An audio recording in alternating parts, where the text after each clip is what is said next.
என்ன வார்த்தை?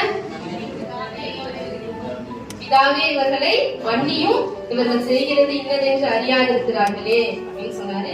நம்ம இங்க பார்க்க போற முதல் வார்த்தை மன்னிப்பு. ஒரு நிமிஷம் இந்த வார்த்தைகளை வச்சுக்கலாம். சுவிசேஷ புத்தகம் 23ஆம் அதிகாரம் 34ஆம் வசனம். லூக்கா 23:34.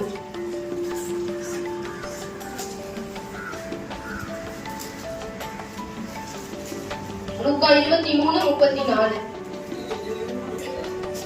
பிதாவே இவர்களுக்கு மன்னியும், நாங்கள் செய்கிறது இன்னதென்று அறியாதிருக்கிறார்களே என்றார். அவருடைய வஸ்திரங்களை அவர்கள் பங்கிட்டு தீர்த்தார்கள். ஹல்லேலூயா. பிதாவே இவர்களை மன்னியும், தாங்கள் செய்கிறது இன்னதென்று அறியாதிருக்கிறார்களே என்றார். ஆண்டவர் இந்த வார்த்தையை பேசும்போது எங்க இருந்தாரு? ஆண்டவர் நமக்காக சிலுவையில ரெண்டு சைடு ரெண்டு குற்றவாளிகள் ஆண்டவர் ஒரு தப்பும் செய்யாம நமக்காக சிலுவையில தொங்கிட்டு இருக்கும் போது அவ்வளவு காயப்படுத்துறாங்க, ஆண்டவர் அவ்வளவு கஷ்டப்படுத்துறாங்க, அவ்வளவு நொறுக்குறாங்க, அவ்வளவு ஒடுக்குறாங்க. அந்த இடத்துல ஆண்டவர் சொல்றாரு, பிதாவே இவர்களை மன்னியும், இவர்கள் செய்கிறது இன்னதென்று அறியாதிருக்கிறார்களே. நம்ம எப்படி உருவாக்கப்பட்டிருக்கிறோம்? அப்படி சாலையா நம்ம உருவாக்கப்பட்டிருக்கிறோம். நம்ம எப்படி இருக்கிறோம்? ஆண்டவரை போலவே தான் இருக்கிறோம். ஆனா அந்த ஒரு சிச்சுவேஷன்ல நம்ம அப்படி சொல்லுவோமானா நிச்சயமா சொல்ல மாட்டோம். ஆண்டவரை எவ்வளவு அடிக்க முடியுமோ அடிச்சிட்டாங்க. வாரினால் நமக்காக அடிக்கப்பட்டாரு. 1:40 அடிகள் நமக்காக வாங்கிட்டாரு. அவருடைய கடைசி துளி ரத்தமளவும் நமக்காக சிந்திட்டாரு.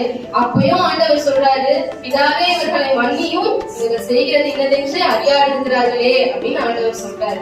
இந்த மரண தருவாயில ஆண்டவர் நம்ம மேல அவ்வளவு அன்பு வச்சதுனாலதான் நீங்க மன்னிங்க, இந்த ஒரு சிச்சுவேஷன்ல ஆண்டவர் சொல்றாரு நீங்க மன்னிங்க அப்படின்னு சொல்றாரு.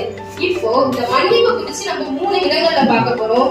ஃபர்ஸ்ட் 3 காலகட்டங்கள்ல இயேசு எப்படி மன்னிச்சாரு, இயேசு மன்னித்தவர், இயேசு மன்னிக்கிறவர், இயேசு மன்னிப்பவர் அப்படின்னு பார்க்க போறோம். முதல்ல இயேசு மன்னித்தவர், மன திரும்ப செய்தவர். இயேசு யாரை மன்னிச்சாரு, யாரை மன திரும்ப செஞ்சாரு அப்படின்னு பார்க்க போறோம். எடுத்தவங்க வாசிக்கலாம். லூக்கா 19:8-9.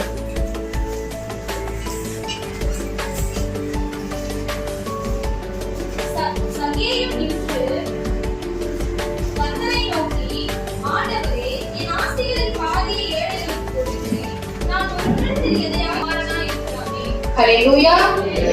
யாரை பத்தி பாக்குறோம்? சகேயுவை பத்தி பாக்குறோம். சகேயு யாரு? ஒரு ஐஸ்வர்யவான் தான். ஆனாலும் பிறரை ஏமாத்தி அவங்க கிட்ட இருக்கிற காசெல்லாம் வாங்கி வச்சு அதுல மகிழ்ச்சியா இருக்கிற ஒரு ஆள் தான் சகேயு. ஒரு நாள் ஆண்டவர் என்ன பண்றாரு, எரிகோ வழியா நடந்து போகும்போது அங்க இருக்கிற ஜனங்கள் எல்லாம் அவரை பார்க்கணும்னு சொல்லி ரொம்ப தீவிரமா இருக்கிறாங்க. கூட்டம் ரொம்ப நெரிச்சிச்சு. சகேயுக்கு ஒரு ஆசை வந்துச்சு, நம்மளும் ஆண்டவரை பார்க்கலாம் அப்படின்னு சொல்லிட்டு சரி இந்த கூட்டத்துல போய் பார்க்கலாம் அவர் போறாரு. ஆனா அவரால் முடியல, கூட்ட நெரிச்சல் அதிகமா இருக்குது. அப்ப என்ன பண்றாரு, சரி இயேசுக்கு முன்னாடி போய் நம்ம இயேசுவை பார்த்துருவோம் அப்படின்னு சொல்லிட்டு போகும்போது ஒரு காட்டுத்தி மரத்துல ஏறி மேல உட்கார்ந்து இருக்காரு. ஆண்டவர் அந்த வழியா நடந்து போகும்போது ஆண்டவர் என்ன பண்றாரு, சகேயுவை பார்த்து மேல இருந்து இறங்கி வா, இன்னைக்கு நான் உங்க வீட்டுலதான் நான் தங்க போறேன் அப்படின்னு ஆண்டவர் சொல்லும் போது சுத்தி இருக்கிற ஜனங்கள் எல்லாம் ஒரு மாதிரி தூஷணமா பேசுறாங்க. யார? சகேயுவை. இவனே ஒரு பாவி, உங்க வீட்டுல ஆண்டவர் தங்க போறாரா அப்படின்னு எல்லாரும் என்ன பண்றாங்க, சகேயுவை ஒரு மாதிரி பேசும்போது சகேயு அந்த இடத்துலதான் என்ன சொல்றாரு, கர்த்தரை நோக்கி, ஆண்டவரே நாஸ்திகளை பாதி ஏழைகளுக்கு கொடுக்கிறேன், நான் ஒருவரிடத்து தென்னையார்களும் அநியாயமாய் வாங்கினோம் நாளை தனியாக திரும்ப செலுத்துகிறேன். நான் ஒரு அந்த இடத்துல அவர் என்ன பண்றாரு, ஒரு பாவத்தை உணர்ந்து நான் ஒரு பாவிதான், நான் யார்கிட்ட ஏமாத்தி வாங்கியிருந்தேன்னா உங்களுக்கு நாளை தனியா திரும்ப கொடுத்துக்கிறேன், ஆஸ்திர பாதியை நான் உங்களுக்கு கொடுத்துக்கிறேன் அப்படின்னு ஆண்டவர் நோக்கி சகேயுவை சொல்லும் போது ஆண்டவர் சொல்றாரு, இயேசு அவனை நோக்கி, இன்றைக்கு இந்த வீட்டுக்கு ரட்சிப்பு வந்தது. ஹல்லேலூயா. ஆண்டவர் சொல்றாரு, இன்றைக்கு இந்த வீட்டுக்கு ரட்சிப்பு வந்தது. ரட்சிப்பு யாருக்கு? மணி திரும்பிய ஒருத்தருக்குதான் ரட்சிப்பு, அந்த பாவத்தை உணர்ந்த ஒருத்தருக்குதான் ரட்சிப்பு. அப்ப ஆண்டவர் சகேயுவை சொல்றாரு நோக்கி, இன்றைக்கு இந்த வீட்டுக்கு ரட்சிப்பு வந்தது. அந்த இடத்துல இயேசு என்ன பண்ணாரு, சகேயுவை மன்னிச்சாரு, சகேயுவை மன்னித்து திரும்பவும் செஞ்சாரு. நெக்ஸ்ட், இயேசு மன்னிக்கிறவர், மறுவாழ்வு அளித்தவர். ஹல்லேலூயா. எடுத்தவங்க வாசிக்கலாம். யோவான் 8:10.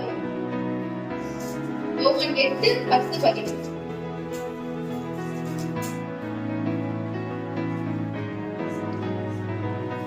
இயேசு நிமிர்ந்து அந்த ஸ்திரீயை தவிர வேறொருவரையும் காணாமல், ஸ்திரீயே, உன்மேல் குற்றம் சாட்டினவர்கள் எங்கே? ஒருவனாகிலும் உன்னை ஆக்கினைக்குள்ளாக தீர்க்கவில்லையா என்றார்.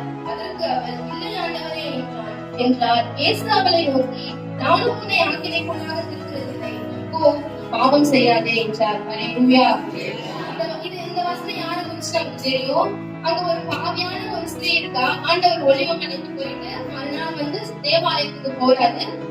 தேவாலயத்துக்கு போற வழியில நிறைய கூட்டம் ஆண்டவர் பிலாத்துக்கு உபதேசம் பண்ணிட்டு இருக்கும்போது ஒரு ஸ்திரீ அந்த ஊர்ல ஒரு பாவியான ஒரு ஸ்திரீ, ஒரு விபச்சாரம் செய்யற ஒரு ஸ்திரீ, அந்த ஸ்திரீ அங்க இருக்கிற மக்கள் எல்லாம் என்ன பண்றாங்க, கையை களமா பிடிச்சு ஆண்டவரத்துல கொண்டு வந்து, ஆண்டவரே பாருங்க, இந்த ஸ்திரீ ஒரு பாவியான ஸ்திரீ, இவரை நாங்க பிடிச்சிட்டோம், இவங்க பாவம் செய்யும்போது நாங்க பார்த்து நீங்க என்ன பண்ணுங்க, அவங்க ஆண்டவர்கள் எப்படி சொல்றாங்கன்னா, இப்படிப்பட்டவர்களை கல்லெறிந்து கொள்ள வேண்டும் என்று மோசே நியாயப்பிரமாணத்தில் நமக்கு கட்டளையிட்டு இருக்கிறாரே. மோசேயோட நியாயப்பிரமாணத்துல எழுதிருக்கு, ஒரு பாவம் செய்த ஸ்திரீயை நம்ம கல்லெறிச்சு கொள்ளலாம்ல அப்படின்னு ஆண்டவர்கிட்ட கேட்கும்போது ஆண்டவர் என்ன பண்றாரு, முடிஞ்சு தலையிட்டு எடுத்தார். அந்த ஜனங்கள் விடவே இல்லை. ஆண்டவர் திரும்பவும் ரொம்ப கட்டாயப்படுத்தி கேட்கிறாங்க, நீங்க என்ன சொல்றீங்க, இந்த ஸ்திரீ பாவம் செஞ்சிருக்கிறா, இதை நம்ம பிடிச்சிட்டோம், என்ன பண்றது அப்படின்னு கேட்கும்போது ஆண்டவர் என்ன சொல்றாரு, உங்கள ஒரு பாவையும் இல்லைன்னா உங்க மனசாட்சியில நீங்க உங்களுக்கு தோணுச்சுன்னா நீங்க எந்த பாவமும் செய்யலன்னா இவரை நீங்க என்ன வேணாலும் பண்ணிக்கலாம், இந்த நியாயப்பிரமாணத்துல நீங்க எடுத்துட்டு இதை பண்ணிக்கலாம் அப்படின்னு ஆண்டவர் சொல்லி திரும்பவும் கீழே எழுதுறாரு.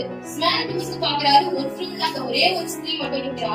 இந்த ஸ்திரீயை பார்த்து ஆண்டவர் கேட்கிறாரு, எங்க உங்க நியாயம் இருக்குன்னு சொன்னவங்க எங்க அப்படின்னு ஆண்டவர் அந்த ஸ்திரீயை பார்த்து கேட்கும்போது அந்த ஸ்திரீ சொல்றாங்க, யாரும் இல்ல இயேசுவே, எல்லாரும் போயிட்டாங்க அப்படின்னு சொல்லும்போது ஆண்டவர் சொல்றாரு, நானும் அதற்கு அவர் இல்லை ஆண்டவரே என்றார். இயேசு அவரை நோக்கி, நானும் உன்னை ஆக்கினைக்குள்ளாக இருக்கிறதில்லை, நீ பாவம் செய்யாதே அப்படின்னு ஸ்திரீயை பார்த்து சொல்றாரு. அந்த ஸ்திரீயை ஆண்டவர் அங்க என்ன பண்றாரு, மன்னிக்கிறாரு.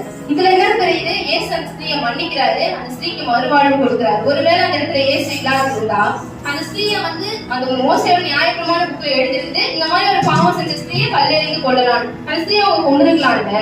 அந்த இடத்துல ஆண்டவர் வந்ததுனால அந்த ஸ்திரீயை மன்னிக்கவும் செய்யறாரு, அந்த ஸ்திரீக்கு ஒரு மறுவாழ்வு கொடுக்கிறாரு. ஹல்லேலூயா. அடுத்ததா இயேசு மன்னிப்பவர், மன்னிக்க சொன்னவர். இயேசு எங்க மன்னிச்சாரு, நம்ம மன்னிக்க சொல்லியிருக்கிறார் ஆண்டவர். ஹல்லேலூயா. அதுதான் சிலுவையில ஃபர்ஸ்ட் வார்த்தையாவே சொல்றாரு, இவர்களை மன்னியும். அவருடைய சாயலா உருவாக்கப்பட்ட நம்மளும் அவரோட சுபாவங்கள் நமக்கு இருக்கணும்னு தான் ஆண்டவர் சொல்றாரு, நம்மளையும் மன்னிக்க தான் சொல்லியிருக்கிறாரு. அதனால இயேசு மன்னிப்பவர். இயேசு எந்த இடத்துல மன்னிச்சாரு அப்படின்றது படிக்க வேண்டாம். லூக்கா 23:34 இந்த வசனம் தான், பிதாவே இவர்களை மன்னியும். ஆண்டவர் அங்க என்ன பண்றாரு, ரெண்டு சைடு ரெண்டு குற்றவாளிகள் தொங்குறாங்க. ரெண்டு பேரும் ஏதோ ஒரு பாவம் செஞ்சிருக்கிறதுனால தொங்குறாங்க. ஒரு குற்றமும் செய்யல, அவரும் மிடில் ஏசப்பாவும் மிடில்ல தொங்கப்பட்டிருக்காங்க. அந்த இடத்துலயும் என்ன பண்றாரு, ஒரு குற்றவாளி மனம் திரும்புறான். அவனை பார்த்து ஏசப்பா என்ன சொல்றாரு, நீ இன்றைக்கு என்னோட கூட பரதீசி இருப்பாய் அப்படின்னு சொல்லி அந்த இடத்துலயும் ஆண்டவர் மன்னிக்கிறாரு. சிலுவையில கூட ஆண்டவர் நமக்காக என்ன பண்றாரு, அந்த ஒரு பாவம் செஞ்ச ஒரு மனுஷனை ஆண்டவர் மன்னிக்கிறாரு. எந்த இடத்துல ஆண்டவர் நம்ம மன்னிக்க சொல்லி இருக்கிறாரு அப்படின்னா மத்தேயு 18:22 படிங்க. மத்தேயு 18:22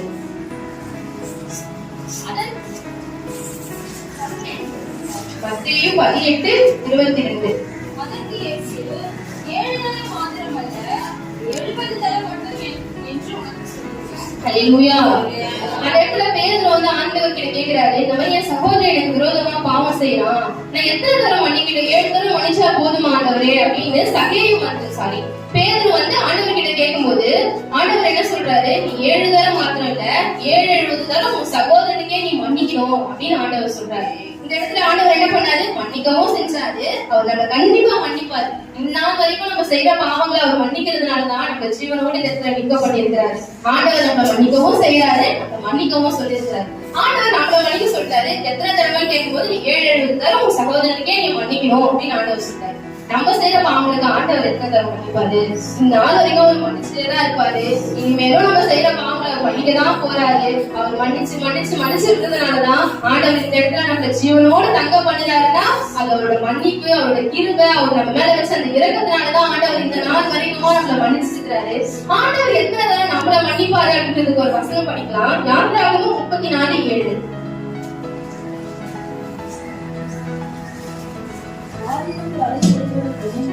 இரக்கத்தை காக்கிறவர், அக்கிரமத்தையும் உயிர்களையும் பாவத்தையும் ஒன்றுகிறவர். ஹல்லேலூயா. இந்த வசனம் 1000 தலைமுறைகளுக்கு இரக்கத்தை காக்கிறவர், அக்கிரமத்தையும் மீறுதலையும் பாவத்தையும் மன்னிக்கிறவர். ஆண்டவர் எத்தனை தலைமுறை வரைக்கும் இரக்கம் காக்கிறாருன்னா 1000 தலைமுறை வரைக்கும் நமக்காக ஒரு இரக்கம் பண்ணிக்கிட்டே தான் இருக்கிறாரு. நம்ம பாவத்தை அவர் மன்னிச்சுட்டே தான் இருக்கிறாரு. நம்ம பாவத்தை மன்னிக்கிறதுல மீறுதல்கள் அக்கிரமங்கள் எல்லாவற்றையும் ஆண்டவர் 1000 தலைமுறை மட்டுமா மன்னிச்சுட்டே தான் இருக்கிறாரு. இவ்வளோ நல்ல தேவன் நம்ம மேல அவர் அவ்வளோ எடுத்து வச்சதுனால, அவ்வளோ கிருபை, அவ்வளோ இறக்கம் வச்சதுனாலதான் இந்த நாள் மட்டுமா நம்மள மன்னிச்சே வராது. இவ்வளோ மன்னிச்ச தேவனுக்கு நம்ம என்னதான் திரும்ப செய்யணும் அப்படின்னா மத்தேயு 28:19-20 19:20. மத்தேயு 28:19-20. ஆதலால் நீங்கள் புறப்பட்டு போய் சகல ஜாதிகளையும் சீஷராக்கி பிதா குமாரன் பரிசுத்த ஆவியின் நாமத்தினாலே ஞானஸ்நானம் கொடுத்து நான் உங்களுக்கு கட்டளையிட்ட யாவற்றையும் கைக்கொள்ளுங்கள். அவர்களுக்கு உபதேசம் பண்ணுங்கள். இதோ உலகத்தின் முடிவு பரியந்த சகல நாட்களிலும் நான் உங்களுடன் இருக்கிறேன். ஹல்லேலூயா. நம்ம ஆண்டவருக்கு என்னதான் பண்ணணும்? ஆண்டவர் நம்ம கிட்ட என்னதான் எதிர்பார்க்கிறாரு? நீங்கள் புறப்பட்டு போய் சகல ஜாதிகளையும் சீஷராக்கி பிதா குமாரன் பரிசுத்த ஆவியின் நாமத்தினாலே அவர்களுக்கு ஞானஸ்நானம் கொடுத்து நான் உங்களுக்கு கட்டளையிட்ட யாவையும் அவர்கள் கைக்கொள்ளும்படி அவர்களுக்கு உபதேசம் பண்ணுங்கள். ஹல்லேலூயா. ஆண்டவருக்கு நம்ம கிட்ட எதிர்பார்க்கிறது என்னது? நமக்கு இவ்வளவு அவர் நம்ம மேல அன்பு வச்சுட்டாரு, நம்ம மேல இறக்க வச்சதுனாலதான் உலகத்துல 1000 ஜனங்கள் இருக்கும்போது நம்ம எதுக்காக தெரிஞ்சுக்கணும்? ஏதோ ஒரு அன்பு நம்ம மேல இருக்குதுதான் இருக்கும். நம்ம கெட்டு போக கூடாதுன்றதுக்காக தான் நம்ம தெரிஞ்சுக்கிட்டாரு. அந்த ஆண்டவருக்கு நம்ம என்னதான் பண்ணணுமா? நீங்க புறப்பட்டு போங்க அப்படின்னு ஆண்டவர் சொல்றாரு. இன்னும் அறியாத நிறைய ஜனங்கள் இருக்கிறாங்க. அந்த ஜனங்களுக்கு என்னுடைய வார்த்தையை நீங்க சொல்லுங்க அப்படின்னு ஆண்டவர் இந்த நாள்ல சொல்றாரு. நம்ம ஆண்டவருக்கு ஒரு ப்ராமிஸ் பண்ணி தருவோமா? அந்த ஒரு பாடல் நம்ம எல்லாரும் பாடலாம். ஒரு லைன் தான். எந்த சூழ்நிலையும் அவர்